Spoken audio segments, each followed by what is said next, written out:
Hello everyone, welcome back to my channel. একটা নতুন ভিডিওতে আপনাদের সবাইকে স্বাগত জানাই। পশ্চিমবঙ্গ সরকারের ফিনান্স ডিপার্টমেন্টের পক্ষ থেকে একটা গুরুত্বপূর্ণ নোটিফিকেশন পাবলিশ করা হয়েছে।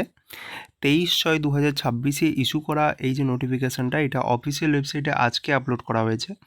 আপনারা জানেন যে পশ্চিমবঙ্গে বিজেপি সরকার আসার পর প্রথম বাজেট কিছুদিন আগেই আপনাদের সম্পন্ন হয়েছে, এই সপ্তাহের সোমবার, এবং সেই বাজেট অনুষ্ঠান থেকে ঘোষণা করা হয়েছিল যে পশ্চিমবঙ্গের রূপকার ডক্টর শ্যামাপ্রসাদ মুখার্জি তার জন্মবার্ষিকীকে স্মরণ করে 6 জুলাইকে আপনাদের ছুটি অ্যানাউন্স করা হবে।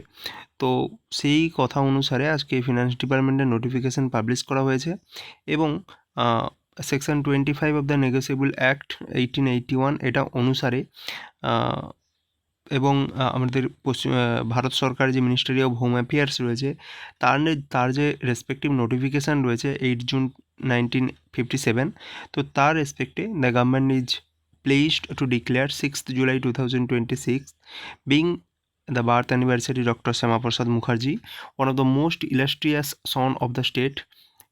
ডক্টর আশুতোষ মুখোপাধ্যায়, বাংলার বাঘ, ওনার পিতা হয়, ডক্টর শ্যামাপ্রসাদ মুখার্জির পিতা হয়, as a public holiday through out the state of the West Bengal for observance of the 125th birth anniversary, অর্থাৎ তার 125তম জন্মবার্ষিকীকে পালন করার উদ্দেশ্যে বা তার স্মরণ করার উদ্দেশ্যে আমরা এই 6 জুলাই 2026 এই দিনটাতে আমরা ছুটি পাচ্ছি।